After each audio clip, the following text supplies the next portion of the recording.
Occupation de Bunagana entre les dialogues, la guerre et la diplomatie. Nous en parlons avec Alain Aleng, cadre du PPRD, mais aussi communicateur du FCC, qui est toujours sur le plateau des télévisions pour défendre la philosophie du FCC. Cadre du PPRD, Alain Aleng.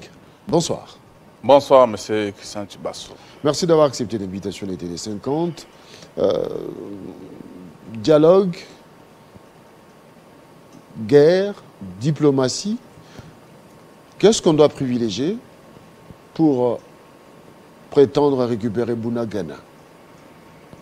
Bon, écoutez, d'abord, il faut être réaliste. Lorsqu'on est attaqué, il faut savoir que lorsque la politique pour contre-attaquer n'est pas bien définie, les résultats ne seront pas, n'est-ce pas, obtenus d'abord dans les temps, et ce ne sera pas aussi un résultat qui soit escompté. Toutes ces approches évoquées ici, dialogue, options militaires, et ainsi de suite, ce sont de bonnes options, n'est-ce pas? Mais il se pose un problème réel dans la politique du régime en place par rapport à la gestion de l'insécurité à l'Est. On a, n'est-ce pas, plongé la population dans la confusion. Au début, c'est l'état du siège. N'est-ce pas?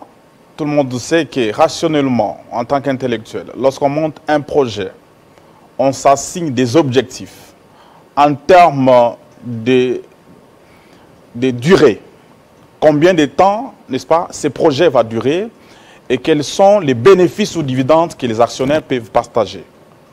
Tout ça est défini avant même le lancement du projet.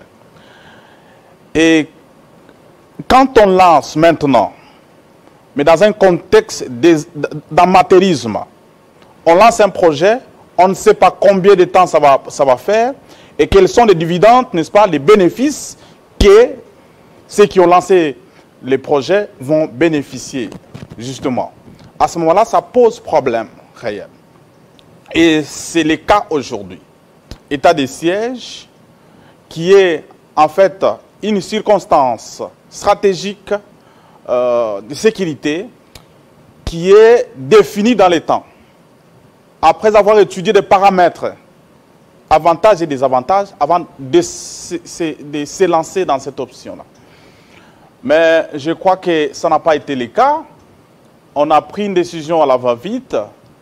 Après plusieurs prolongations, la population sur terrain continue, n'est-ce pas, à être tuée, continue à être insécurisée par, n'est-ce pas, les forces négatives.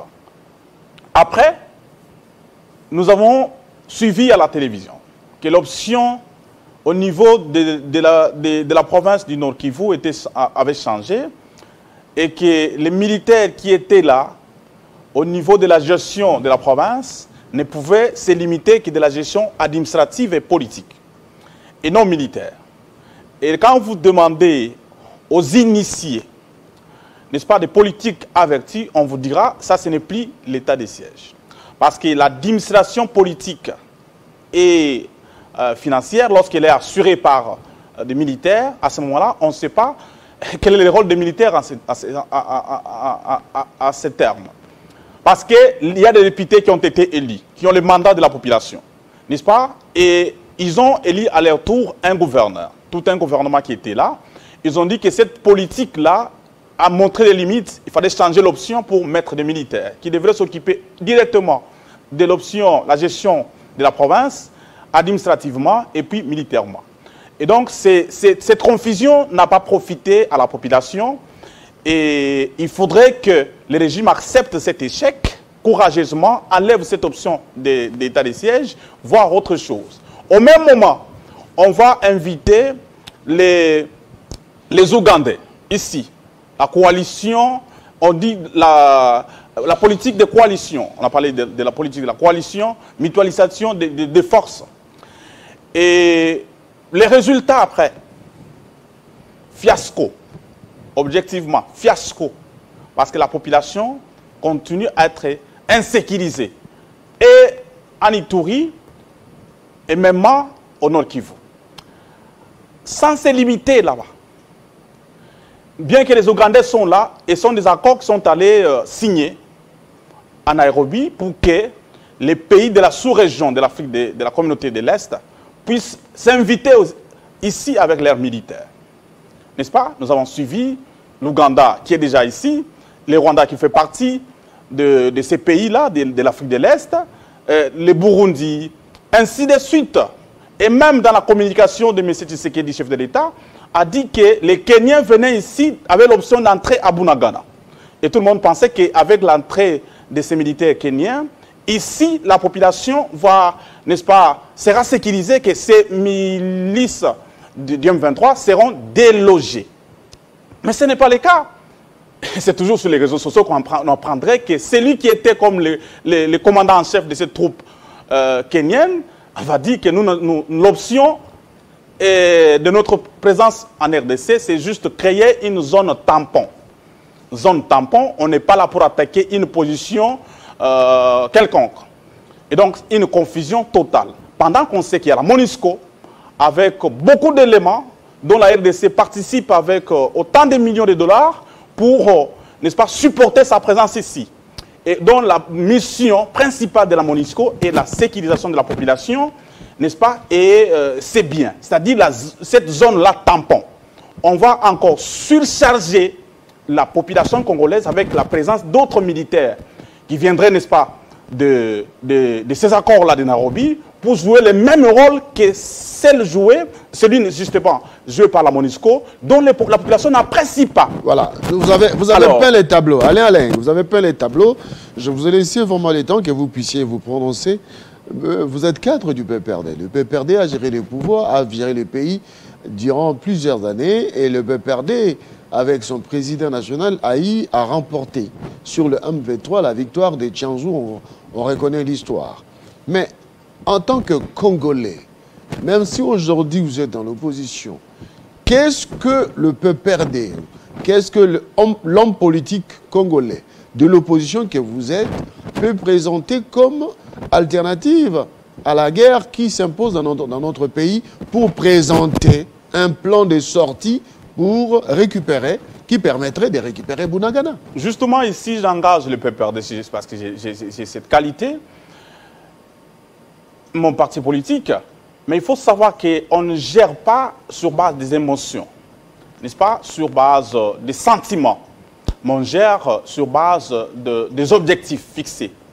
Parce que l'acteur politique a cette mission-là d'être au service de sa nation et au service de son peuple. Mais ce n'est pas être au service des fanatiques. Et on se sert aussi de l'exemple de passé pour, n'est-ce pas, savoir surmonter certaines épreuves. Comme aujourd'hui, vous venez de les connaître, qu'en son temps, avec Joseph Kabila, président national du PPRD, ancien chef de l'État, nous avons vaincu, n'est-ce pas, ces marionnettes du M23. Lorsqu'ils ont pris, n'est-ce pas, la ville de Goma et ainsi de suite, nous avons vaincu ces gens-là avec l'option militaire. On a donné assez de moyens aux militaires congolais, n'est-ce pas, qui étaient en son temps classés 8e au niveau de l'Afrique.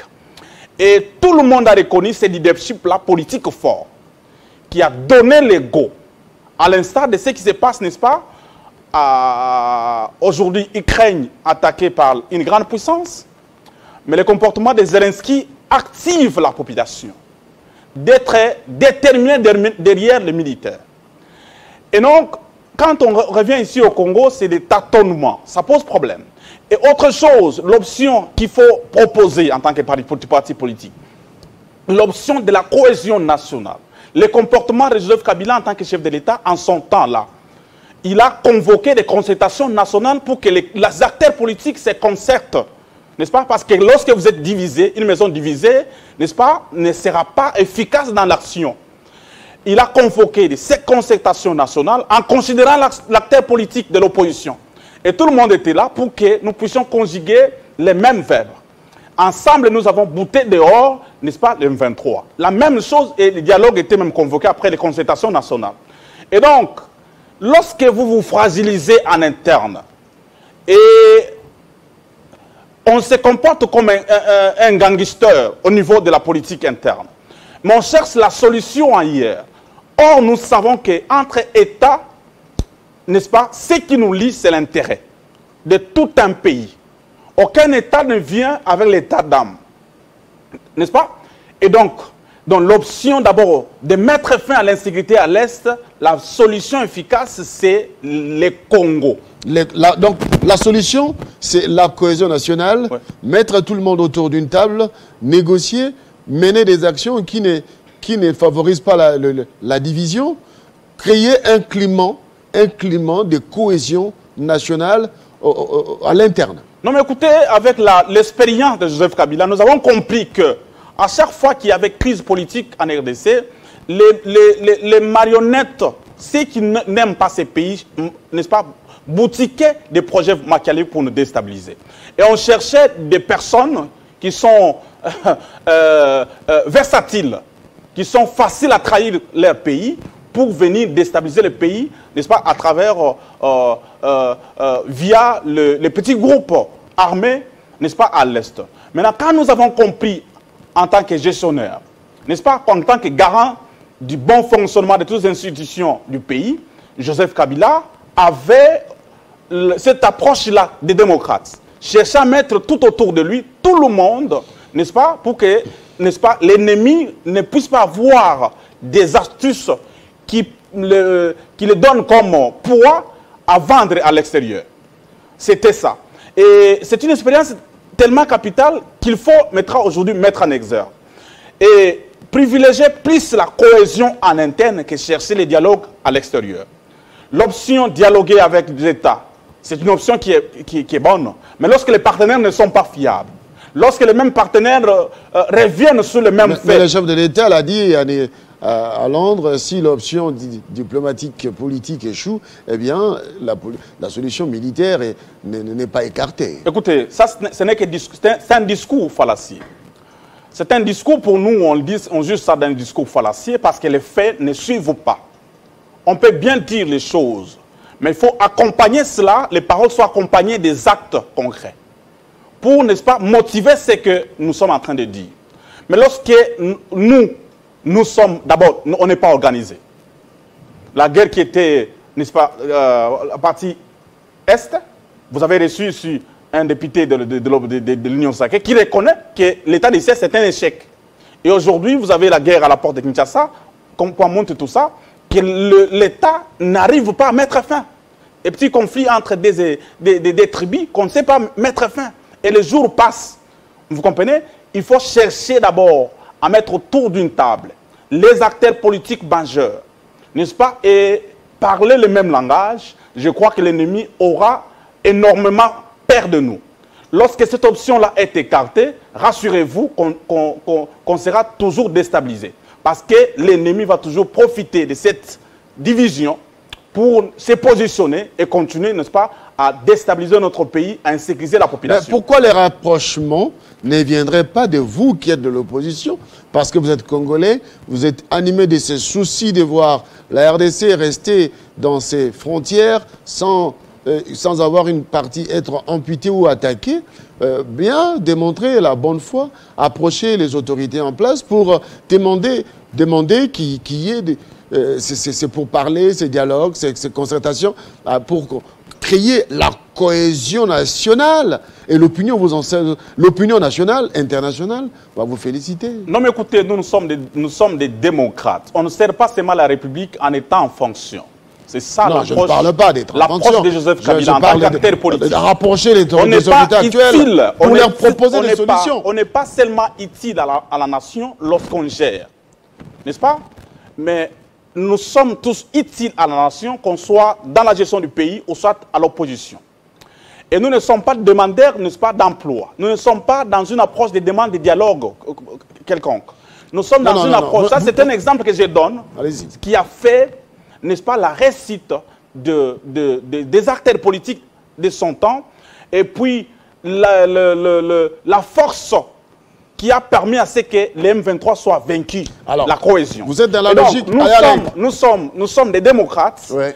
Nous n'accepterons pas que les gens qui se comportent comme des dictateurs, n'est-ce pas, continue à prendre cette approche-là dangereuse. Alors, vous dites? Alors, nous proposons qu'il y ait cohésion interne, n'est-ce pas, pour bien frapper l'ennemi. C'est simple. Alors, dans ce cas, vous n'allez pas faire le premier pas. Eh bien, vous le dites bien, laissons-les avancer. Eh bien, ils vont certes contre les murs. Non, c'est pas ça, justement. Nous nous sommes opposés par rapport à la proposition les processus électoraux en cours. On a dit non, cette option-là, de vouloir débaucher les députés de l'opposition pour les mettre là-bas au bureau et dire que l'opposition prend part, je crois que ça n'aboutira pas à une paix durable. Parce que l'action d'un acteur politique, un homme d'État, doit viser la paix de son pays et de sa population. Ça ne doit pas viser les lucres, c'est-à-dire l'intérêt personnel égoïste. Et nous avons pris l'option de faire l'opposition parce que nous avons vu qu'en face, nous n'avons pas de partenaires qui sont fiables. Les partenaires qui soient dans la même logique que nous, celle de privilégier l'intérêt de la population. Je repose la question. Oui. Si, nous sommes dans les suppositions, et si le pouvoir en place, approchez, vous qui êtes de l'opposition pour l'organisation des concertations, vous allez être d'accord en faveur de la paix? Non mais écoutez, au nom de la paix, Joseph Kabila a démontré qu'il a toujours été un acteur politique au service de son peuple et non à son service en tant qu'individu. Et il a dit que partout où on m'inviterait pour la paix de ma nation, j'irai. Ça, c'est Joseph Kabila. C'est un homme acteur politique qui prône la paix. Et dans sa gestion, il a privilégié l'intérêt de la population congolaise. Pour preuve, les parcs Virunga, n'est-ce pas, dont les options ont été proposées. La vente aux enchères, avec des miettes à sa table, n'est-ce pas, des commissions, ainsi de suite. Mais il a privilégié, n'est-ce pas, garder ces parcs, n'est-ce pas, parce qu'on ne gère pas seulement pour son ventre, mais on gère pour le présent et pour les générations futures. Et donc, il a même créé les fonds miniers pour les générations futures et même les codes miniers qui génèrent aujourd'hui des recettes à la nation. Et donc, lorsque l'option est levée pour que tous les Congolais se mettent autour d'une table pour la paix, Joseph Kabila, n'est-ce pas, et tous ceux qui sont fidèles à la nation seront de la partie. Alain, cadre du PPRD, mesdames et messieurs, ça n'est donc fini avec Kinshasa Direct. Alain, merci. Moi qui vous remercie. Merci d'avoir suivi ce programme d'histoire sur Télé 50. Prenez rendez-vous pour la présentation du journal à 19h. Heure de Kinshasa, mais 20h, heure de Lubumbashi, heure de Goma, heure de Bunia, heure de Kisangani. Mesdames et messieurs, au revoir.